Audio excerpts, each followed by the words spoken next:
So I was going to review some motorcycle denim jeans and selvage denim jeans. But it came to my attention that there's a lot of misinformation and perhaps information that's been lost in translation about selvage denim jeans.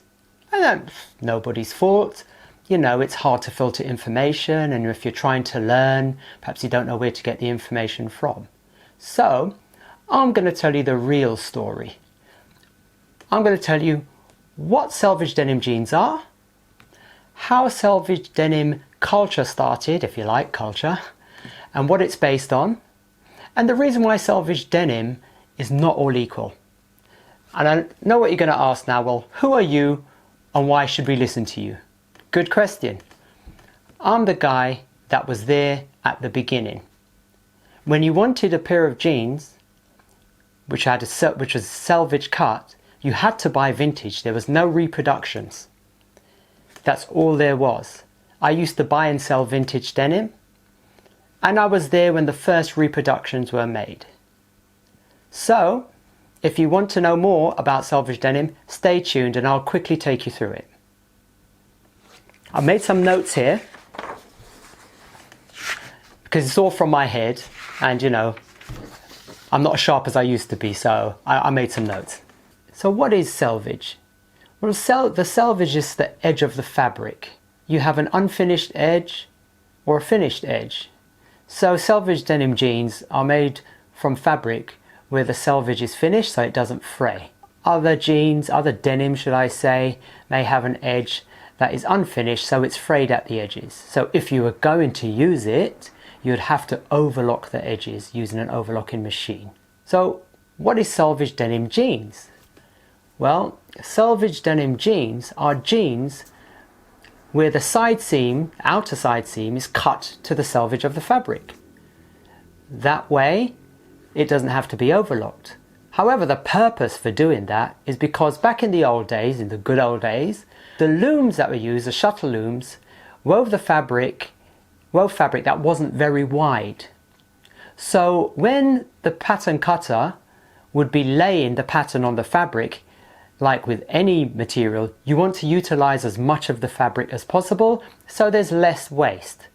So because the edge of the fabric had a finished selvage, he could lay the pattern right up to the edge and utilize that edge and get more out of the fabric simply because it wasn't particularly wide. And that's simply all it is. It wasn't any kind of style thing or anything at the time. It was basically utilizing as much of the material as possible. So why did it become a significant feature? Well, let's have a look. Well, the roots of the selvage denim or selvage denim culture derives from the 50s revival from the 1980s.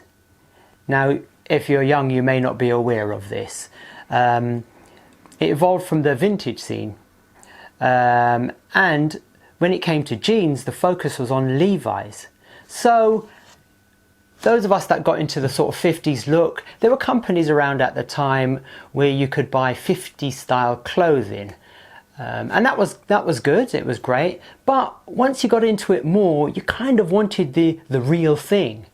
So you had to go out and hunt for real clothing from the 50s.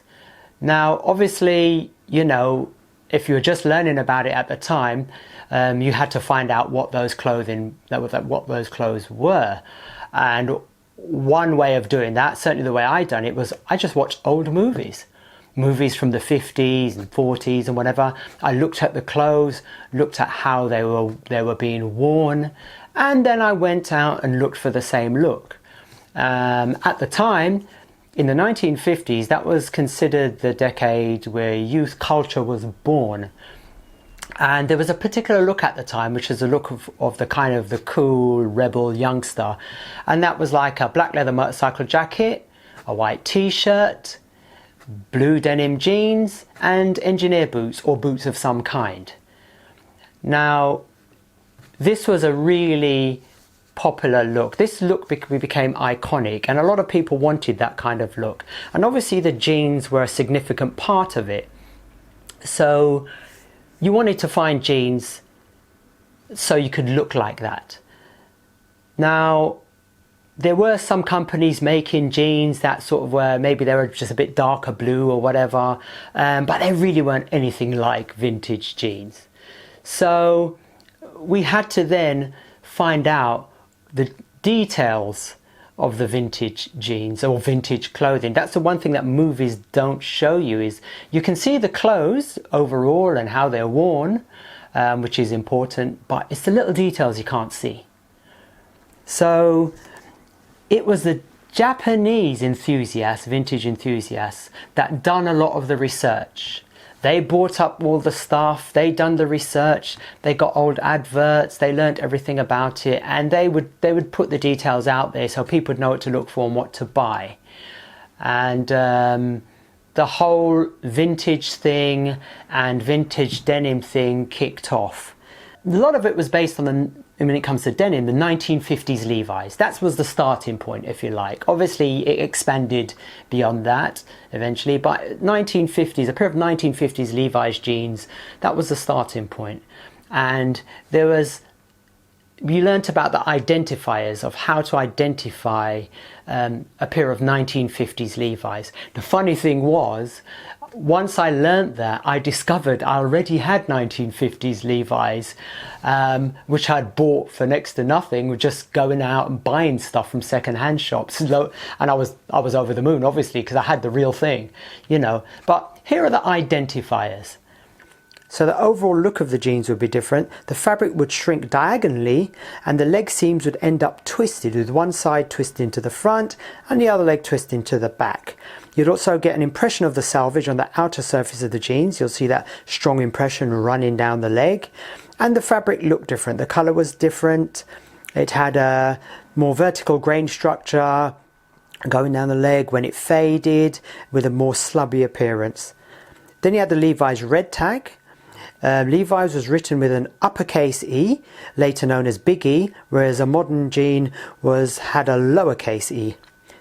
Now the outer leg seams were cut to the selvage, i.e. Selvedge Denim, and so was the coin pocket cut to the selvage. And the back pockets had concealed rivets. You could only see them from the inside. Why Japan for Selvedge Denim? Well, having a look at my notes here again. Well, Japan became one of the biggest markets for vintage clothing, particularly for denim. And they dictated the prices of vintage denim. And the prices during the 1990s went through the roof. I mean, well out of reach of the average person. They got really, really expensive. So some Japanese companies thought, well, let's try to remake them. Then we can offer new versions. And some people even started companies based on reproducing vintage jeans. And so that's how it started. Japan was the first one to start doing it because the vintage scene was huge there. It was very, very popular, and the enthusiasts, were instrumental in getting this whole selvage thing off the ground. So Japanese companies, when they decided to make the reproductions, they started, and the jeans looked okay, but the fabric wasn't right. The fabric was not right. So they had to address that. It was dark blue denim with a selvage, but it looked nothing like 50s jeans, the fabric. And I'm someone who's had quite a few 50s jeans, so I know. I was comparing them at the time. So, some companies, what they've done, they went out, they sourced the old shuttle looms, and they bought them, they took them back to Japan, they had them recommissioned so that they could weave the fabric in the same way. They also learnt about the old methods of rope dyeing and how to get the yarn right so you could get that slubby look in the denim and the right character. And they invested a lot of money to get this right. A lot of money, a lot of time, a lot of effort to keep refining it, getting better and better until they got really exact replicas of the fabric from back in those days. And that is the denim that cost a lot of money. It costs a lot of money to produce, to develop, And that's why those jeans are expensive. And that's the difference. So, how do I determine what a good selvage denim is to me? Well, that's my criteria. The criteria of, say, now if the jeans are, most of the jeans you buy, in fact, a lot of the jeans and the Japanese, the big Japanese brands, a lot of them are based on the 1950s Levi's or slightly before. That's what they're based around. So my criteria is that, and the most important part of the criteria is the fabric. The fabric must be exactly the same as the fabric from back then. It's got to look the same. It's got to have the same character when it fades. You know, it would have used a left-hand twill. It will shrink diagonally. You'll get a strong impression of the selvage on the outside. This is the important thing for me. The design is the easy part to get right, to just replicate a design. It's the fabric that's hard. And the top Japanese brands out there, that's what they do, even if you don't know it. What they do, they have got it down to a T. You can put a pair of faded vintage jeans next to a pair of faded Japanese reproductions from a top brand, and they look identical. And that took a lot of money, time and effort to get to that stage, and that's what you're paying for. So if I'm going to drop big money on a pair of jeans, that's what I'm looking for. If it doesn't meet that criteria, I'm not going to pay a lot of money for it. That's how I differentiate. That's how I assign value to the selvage denim jeans I buy. So, that's my reference point. So, you know, obviously, if you're younger and whatever, you've got a different reference point. Then you decide what's important for you. You decide what appeals to you, and get as much background information as you can. I hope this has been helpful to you. The information I've given you now may or may not help you to assign value to what you buy. If it does, you're welcome. But yeah, try to get as much background information as possible so you can assign value to your purchase. So if you're spending a lot of money, you can understand why it's worth that money or why it's not worth that money. Because, for example, yeah, you can have a pair of jeans for £300 and a pair of jeans for £70, and it's going to be easier to distinguish the difference in the material and whatever. But if you've got two pairs of jeans at £300, are they necessarily going to be the same?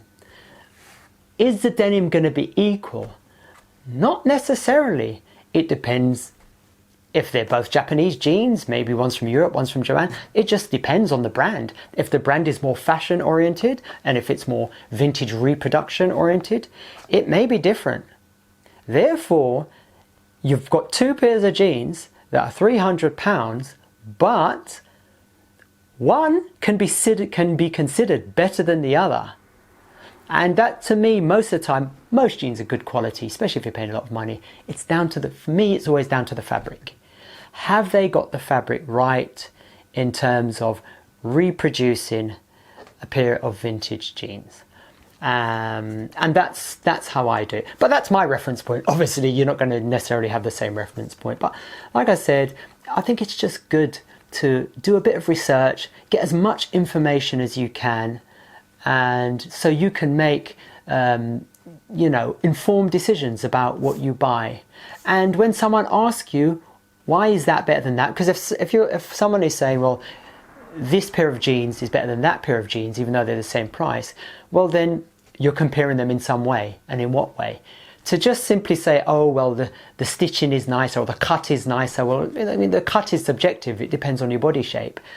You know, they're all going to be stitched well, all going to be made well generally. So, that's less of a defining feature. And so for me, it generally comes down to the fabric. And I'm sure you're choosing it for the fabric too, maybe for different reasons from me, but hey, anyway, so I hope you found this informative. I mean, I didn't go into too much detail because I didn't want to bore you too much. I hope you're not bored. But I hope that really helps you to understand this whole Selvedge denim thing more. You know, it was born out of the vintage scene, which wasn't even called vintage in the early days. The word vintage came about in the 90s, and from my understanding, it came from the wine industry. So yeah, and so most of those top Japanese brands, they're making vintage reproductions, and that's what you're paying for. All that time, effort, buying all the machinery and weaving the denim themselves and doing all that. They're not buying the denim from stock. Well, some companies are, but some of the top ones, they don't buy the denim from stock from a fabric wholesaler. They weave it themselves. One of my favorite brands is Warehouse & Co. They weave the fabric themselves, and their fabric is spot on. You know, it's fantastic. So thanks for watching, and I hope you've learnt something here. And of course, you're probably gonna, if you're interested, you're probably gonna have lots of questions, so feel free to leave a question, and I'll try to answer it for you if I can. And remember to subscribe. Thanks.